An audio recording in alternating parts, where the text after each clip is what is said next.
Can I tell you a secret? At the start of my career, I have made some of the most boring, childish, pathetic looking slides. For example, look at this slide. Clearly, I didn't know the difference between Word document and PowerPoint. I thought both of them were same thing.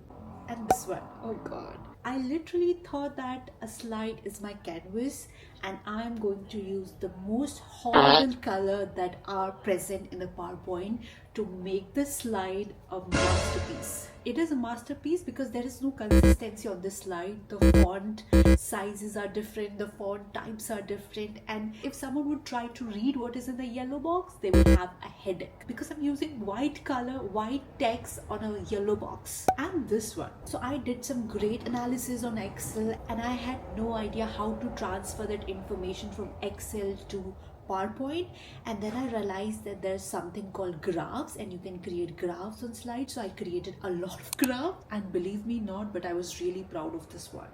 The graph at the top, they have no heading, they have no access title. If a third person will look at this slide, he won't have any idea what I'm talking about in this slide. And again, the colors that I've chosen, probably the worst colors that are available there. Thankfully, after working in consulting for many years, my presentation skills are much better because presentation or creating PowerPoint is bread and butter for consulting. And if you're someone who wants to learn how to create impactful presentation, who are still creating presentation like those, then you have come to the right place. Let's go.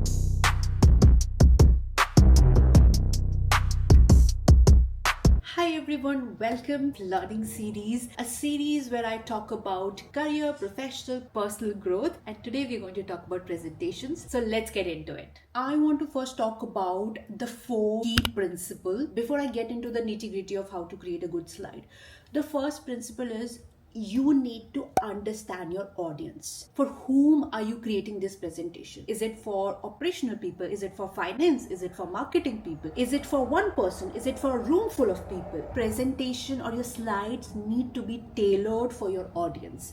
How are you going to talk to a finance person? What are going to be the triggers for a finance person? What is going to engage them is going to be completely different to that for a marketing team or for marketing people. Similarly, if you're presenting to a middle management, you probably want to have a detailed slide. If you want to present to leadership, to executives, your presentation needs to be very crisp, very sharp, to the point, because these people are very busy. The second tip is always use pyramid principle. What is pyramid principle? You start with one main point and then you branch out. For example, what is your main goal? Then you talk about what are the supporting argument for that conclusion. Then you talk about what are the supporting data points, graphs to support those arguments. And that's how you keep branching out. This principle is used by all the consulting companies. Why this is helpful? A lot of the time when you're presenting to exec, they don't have time for you to build the entire story, talk about all the supporting argument and then talk about the main point. They want to know what is the main point from the very start, and then you build or you help them understand that why what you're saying is the main point. And how can you make sure that you follow this pyramid principle? Even before you start creating your deck, you need to understand what is the main objective of this deck. What do you want to get out of this presentation? The next principle is one message per slide. If you want your slides to be impactful, your presentation to be impactful, if you want it to bring clarity and credibility, you need to make sure that you're not saying too many things on one slide, because you will lose the main message. You will confuse your audience and people will become overwhelmed. So always try to make sure that your slide is only showing one message. And again, you can follow the pyramid principle in one slide as well. You talk about one key message of that slide and then you can add tables or the graph that is supporting that key message on the slide. The next principle is you need to have a coherent thread throughout all your slides. I've realized that the best presenters are the best storytellers. Nobody wants to know just facts. They want to know the entire story. They want you to take them along the journey. Even when we are presenting to the client, we always make sure that we are taking them along the journey, which showing them that how did we reach to this conclusion. It's very important that you have that common thread throughout your presentation where you know one slide linked to the next and linked to the third, because otherwise they're just a collection of slides, they're not a presentation. And how can you create this common thread? What I usually use is the titles. I've seen a lot of people using these kind of title in their slides, which I would not recommend, because one, everybody can look at the slide and see that okay, this is what they're talking about. You don't need to put that in a title. Second, you're not using the full potential of the title should ideally either say the key message of the slide, or they should be used as a story connector. So for example, here you can see the two slides, how the title is linking one slide to another. We did this, and as a result, this is the outcome that we see. So that's how you can create that story thread throughout your slides. And this, I know this requires a little bit of more work than this one, but believe me, this take your slides to next level. The last principle is hygiene check. So before you send your slide to anybody, you need to make sure you've done the hygiene check. Believe me, spelling mistakes, misalignments on a slide looks very immature. It creates a very poor impression of you. So what I usually do is, before finalizing my slide, I would put them in a presentation mode and just go slide by slide, because when you have that slide on a big screen, you can easily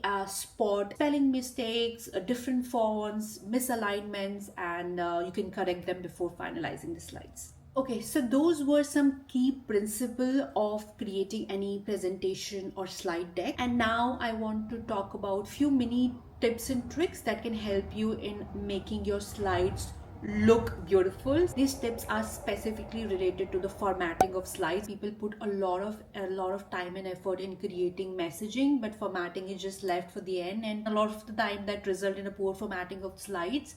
But believe me, when an exec and a leadership look at that slide, the first thing that they notice is the formatting. If I present a poor formatted slide to an MD, they won't even listen to the key message. They won't even care about the hard work that I've done in the background. They would look at the slide and they would start panicking. They won't feel confident in your work. They won't trust you. But if you create a good looking slide, even if your message is not the best message, believe me, they would still be okay with it. Okay, so let's talk about the formatting tip. The first one is color scheme.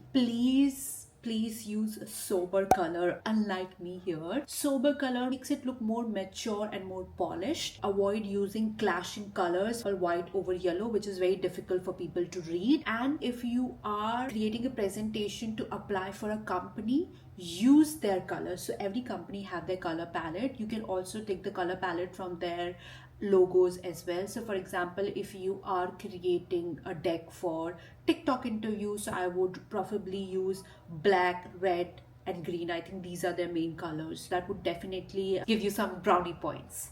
The next thing is consistency is a key in formatting. Please make sure that all your slides have same font type, all of them have same font size, they have same color theme, and they look as if they're part of the same deck. If there are a number of people working on the same deck, then even before you start working, define very clearly on a first slide that what should be the color theme, what are the color they can use, what should be the font that they should use, what are the different font sizes that should be used across the slide, across the deck.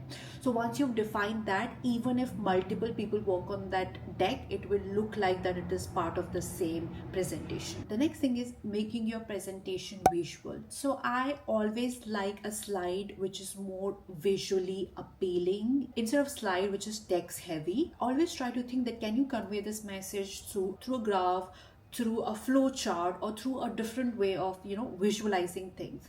So these are the number of graphs that you can actually use. PowerPoint also have a lot of inbuilt graph that you can use to convey the messaging. When you use graphs, unlike these graphs here, please make sure that they are properly labeled. So there should be chart title, axis title. You should also have call out to highlight the key messages, and always have your graph at the top and then have your key conclusion or key messages at the bottom of the graph. The next tip in formatting is alignment, alignment, alignment. See, in this slide, none of the boxes are aligned on the left hand side. It seems like that they are randomly placed on the slide, and this would definitely distract the audience from looking at the key message. So make sure that all your boxes are aligned to the left, right, middle, however you want them to be aligned, so that they all look structured. I know all these are very small things, but believe me, when you present it in front of the exec, these are the first thing that they notice. The next thing is when you present your slide to an audience who has never seen that slide, there are a lot of things trying to grab their attention. So to make it easy for them and for you, make sure that you highlight the key things that you want them to pay attention to. It could be key callouts on the graph, it could be key points on a table which you want them to see. So make sure that you're highlighting them well. Avoid adding just the bullet points on the slide like this, because again, it's not a Word document, it's a presentation. There are multiple ways to jazz up these bullet points. One easier way could be that you divide them into different categories and then use icons, or maybe use a table. So it might look like this. And I think using good icons is my lazy girl hack for creating good presentation. It instantly improves the look of your slide. If you create good slide, everybody get impressed. Hope you find this video helpful. If you did, do let me know in the comments, because that encourages and motivates me to create more learning series videos. Subscribe to my channel now. I'll see you in the next video.